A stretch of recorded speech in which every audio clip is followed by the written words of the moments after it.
Picture this.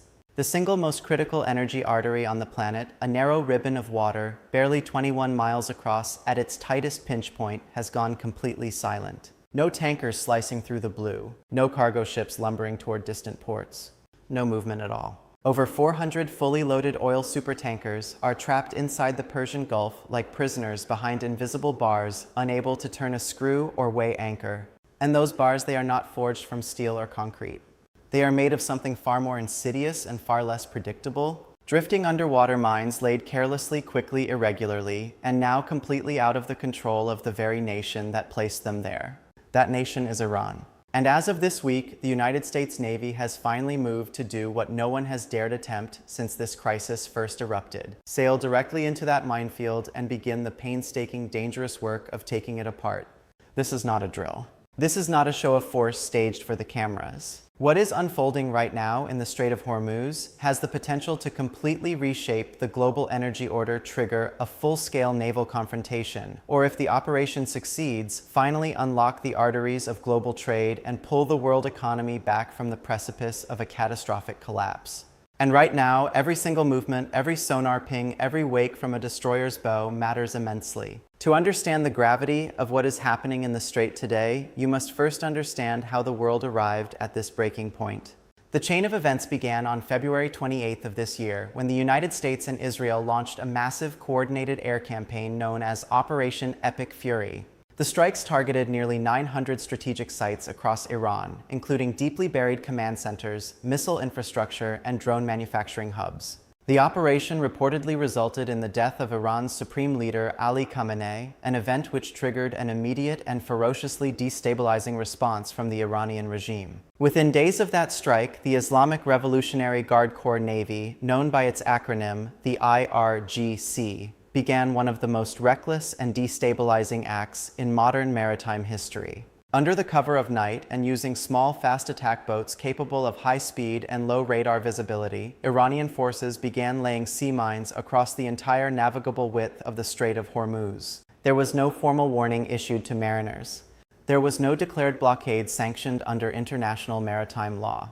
There was only chaos deliberately sown into the seabed of the world's most important shipping lane. The results were immediate and the economic numbers staggering. According to ship tracking data reported by multiple global outlets, daily vessel transits through Hormuz plummeted from an average of well over 100 ships per day to single digits almost overnight. 100-plus oil tankers that typically traverse the strait daily were reduced to fewer than 10. Over 400 fully loaded supertankers, each carrying millions of barrels of crude, became stranded inside the Persian Gulf, waiting for a safe corridor that simply did not exist. Even after a fragile and largely symbolic ceasefire was announced, the strait remained functionally closed because the regime in Tehran began conditioning passage on its own approval, reviewing requests ship by ship.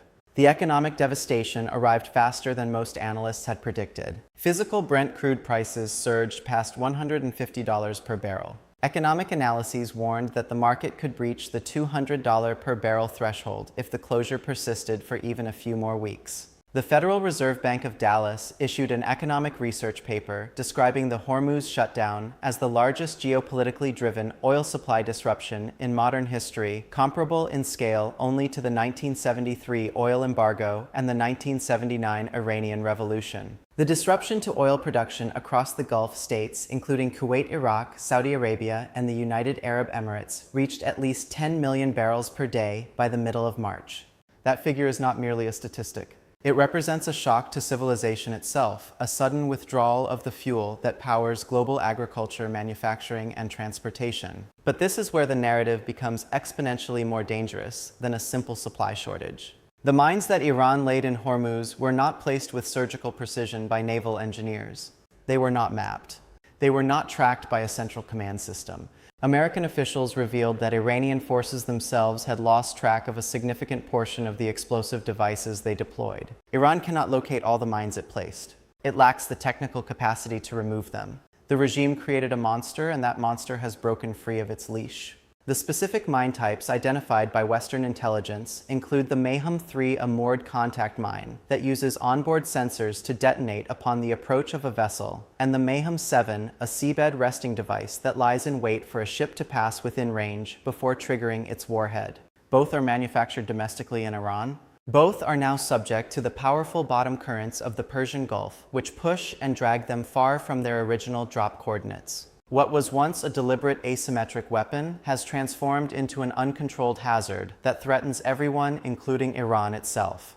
The Islamic Republic exports nearly 2 million barrels of oil per day, and every single drop of it must pass through Hormuz. In a staggering act of self-sabotage, the regime laid mines in its own economic lifeline. Everything shifted on April 11th when the United States Central Command made an official announcement that 2 Navy-guided missile destroyers had transited the Strait of Hormuz and entered the Arabian Gulf. The statement confirmed that the operation to establish a new safe passage had begun, and that this pathway would be shared with the maritime industry to encourage the free flow of commerce. The mine-clearing mission was no longer theoretical.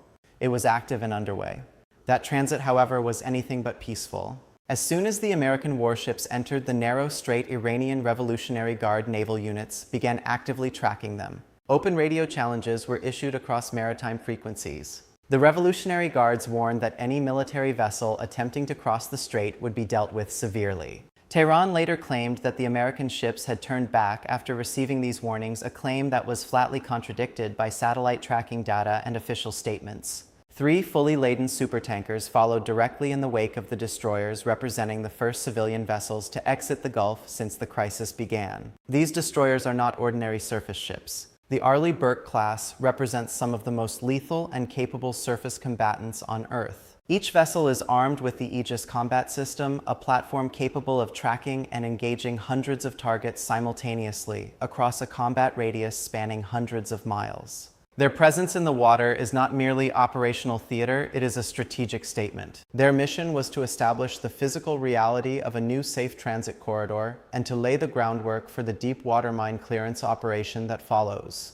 The real work of clearing Hormuz will not be done by the sharp bows of destroyers cutting through the surface. It will be done by what lurks beneath the waves and what hovers just above them. Autonomous underwater vehicles, also known as UUVs, are the most advanced mine hunting systems ever deployed in a real-world combat environment. One of the primary systems expected to be used in this operation is the Knifefish. This torpedo-shaped unmanned underwater drone is specifically designed to detect, classify, and identify both buried mines and those resting in high-clutter seabed environments. The critical advantage of the Knifefish is that it operates entirely off-board from its host vessel. This means the ship that deploys it never has to enter the minefield itself. The drone goes in alone, scanning the murky depths with high-resolution sonar, building a precise 3-dimensional map of every threat on the seabed below. Simultaneously, above the waterline, MH-60 Romeo helicopters equipped with laser-based detection systems are scanning for floating or near-surface mines. Together, these systems create a layered 3-dimensional mine hunting grid, a methodical attempt to clear a corridor through the chaos that Iran created.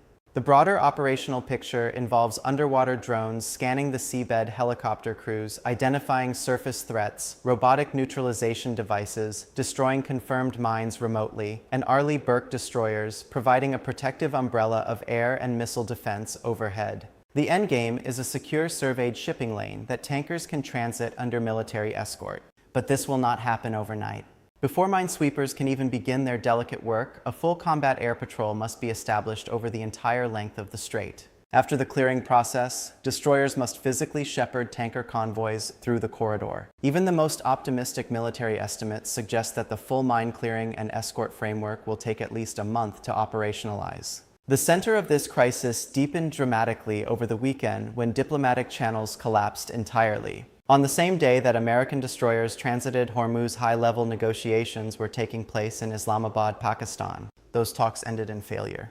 Officials confirmed that the negotiations collapsed because the Iranian representatives refused to provide an affirmative commitment that they would not seek a nuclear weapon. That diplomatic rupture triggered a response that few had fully anticipated, even among those watching the crisis closely from the beginning. A direct order was issued that the United States Navy would begin the process of blockading any and all ships trying to enter or leave the Strait of Hormuz. The statement added that any Iranian asset that fired upon American vessels or peaceful shipping would be met with overwhelming force. The official confirmation stated that the military would begin blockading all maritime traffic entering and exiting Iranian ports starting at 10 in the morning Eastern Time on Monday, April 13th. This is the scenario that economists, energy analysts, and military strategists have been dreading for decades. This is no longer just a mine-clearing operation. It is an American-controlled choke point. It is a structure where the United States Navy determines which ships pass and which do not. The blockade relies on the 2 aircraft carrier strike groups already operating in the region. Each carrier group is accompanied by guided missile destroyers, creating a wall of steel and electronic warfare capability. F-35 Lightning jets and F/A-18 Super Hornets will fly constant combat air patrols from 2 carrier decks. Ticonderoga-class cruisers will stand watch. P-8 Poseidon Maritime Patrol aircraft will sweep the sea surface while the underwater drone network continues to hunt for mines below. The global picture is terrifyingly clear. This blockade plan would halt the nearly 2 million barrels of Iranian oil still attempting to pass through Hormuz each day, effectively cutting off the regime's primary source of hard currency. The economic consequences of a prolonged blockade are already arriving in real time. Crude futures jumped nearly 8% on the announcement alone, with international benchmarks advancing to over $100 per barrel. Deep market analysis warns that at $170 per barrel, the inflationary shock would be stagflationary in scope, capable of shifting the trajectory of central bank policy globally and impacting domestic political outcomes in consuming nations. The Food Policy Institute has issued stark warnings about long-term global food price increases driven by disruptions to fertilizer markets. Over 30% of global urea exports transit Hormuz. As the Dallas Federal Reserve paper concluded, a prolonged closure means unevenly distributed global suffering, but the developing world absorbs the hardest blow. Europe is particularly exposed. European gas storage levels were estimated at just 30% capacity following a harsh previous winter. Dutch natural gas benchmarks nearly doubled in value. The European Central Bank postponed planned interest rate cuts, and inflation projections across the United Kingdom are expected to breach 5%.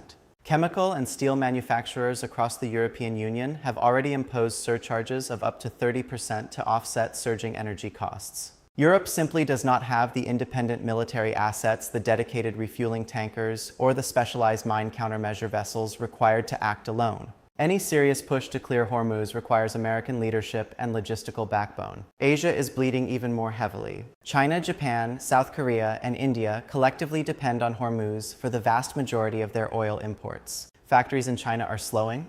Refineries in Japan are drawing down strategic stockpiles. The petrochemical sector in South Korea is scrambling for alternatives. The only real bypass, the Cape of Good Hope route, adds 10 days of transit time and doubles fuel costs. The Suez Canal is already near capacity and carries its own security risks.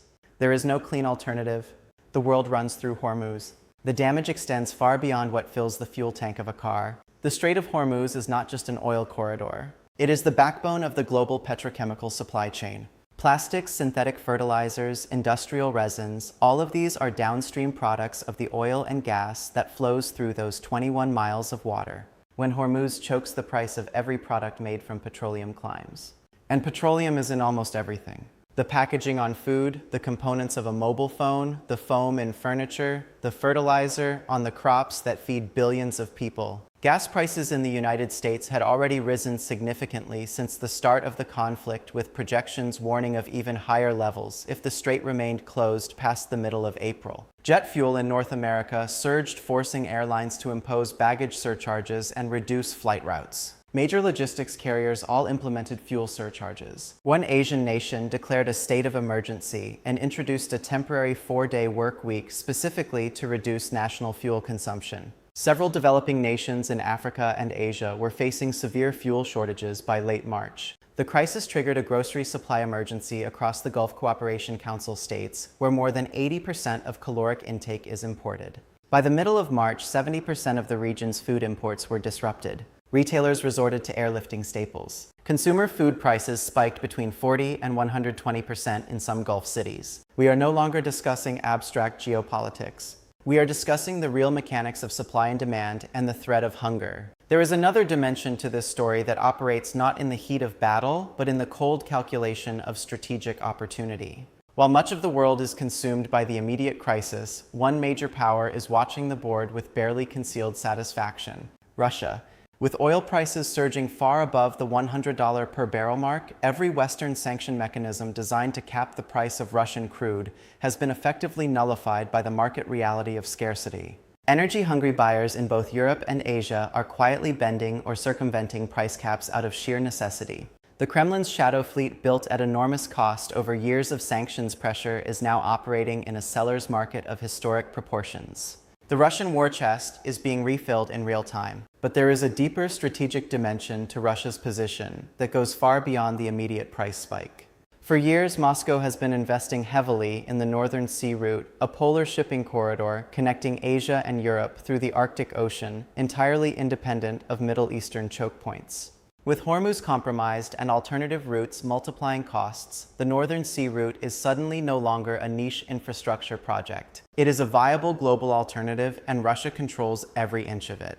Every month that Hormuz remains unstable is a month that the Northern Sea Route becomes more attractive, more strategically vital, and more dependent on Russian icebreakers and Russian political approval. Simultaneously, both Russia and China are watching and taking notes. Every American naval asset currently pinned down in the Persian Gulf is an asset that cannot be positioned in the South China Sea or the Baltic Sea. A significant portion of global deterrence capacity is now concentrated in one narrow, shallow waterway, precisely the kind of environment Iran has spent decades developing asymmetric doctrines to exploit. Iran built this trap believing it was their ultimate trump card. In the short term, it was a devastating shock to global markets. But the regime has stumbled into a contradiction it cannot escape. The longer it keeps Hormuz closed, the more irreplaceable Hormuz becomes in the world's strategic imagination. The faster the world moves to build redundant systems, alternative routes, and energy security frameworks that no longer require Iranian cooperation at all. Saudi Arabia is already reportedly reconsidering the expansion of its east-west pipeline, which bypasses Hormuz entirely and delivers millions of barrels per day to the Red Sea. Gulf states are reviving the India-Middle East-Europe corridor precisely because of fears that one country should never again hold this kind of leverage over global trade.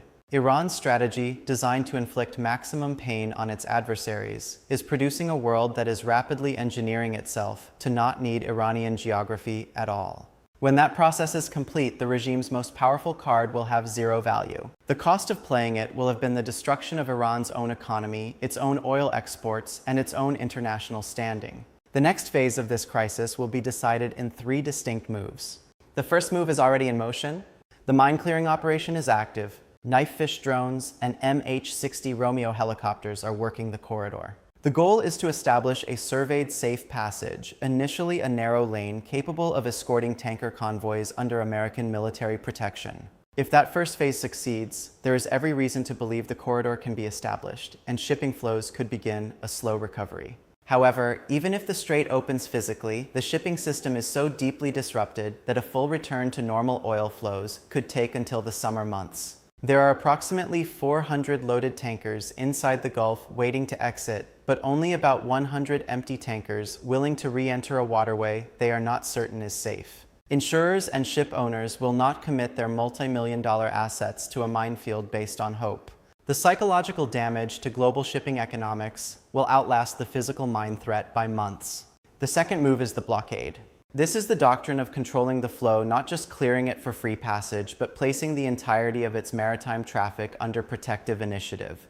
This is not a symbolic gesture. This is a declaration that if Iran will not voluntarily open this waterway to international trade, the waterway will be opened unilaterally. The risks of this phase are real and severe. Iran possesses thousands of suicide drones and hundreds of shore-deployed anti-ship ballistic missiles designed specifically over decades to target large warships in exactly this kind of narrow, shallow, confined waterway. A missile salvo from the Iranian coast could reach a destroyer in seconds. The narrowest point of Hormuz is effectively ground zero for modern anti-ship systems. But the calculation appears to be that the cost of allowing a permanent hostage situation outweighs the risk of confrontation. The third move, and the one that could prove most decisive in the long run, is coalition building. If this operation succeeds in pulling together a genuine international coalition, one that makes the safe operation of Hormuz an international responsibility rather than a singular American burden, then the stranglehold is broken not just today, but permanently.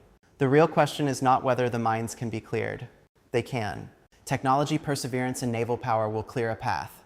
The real question is whether the world has the political will and the military coordination to build a structure that makes this kind of hostage-taking impossible in the future. There is one final uncomfortable irony embedded in all of this. Nearly 2 million barrels of Iranian oil per day were still moving through Hormuz, even as the regime claimed to control the strait. They were simultaneously holding the world hostage with mines and quietly relying on the exact same corridor to fund their own survival. An asymmetric weapon that destroys an adversary's economy while simultaneously destroying one's own is not a strategy. It is a strategic error of historic proportions. And Iran is now living inside that error with no clean exit. The next 72 hours in the Strait of Hormuz may be the most consequential in global energy history in over 50 years. An American naval blockade has taken effect. Mine-clearing operations continue around the clock.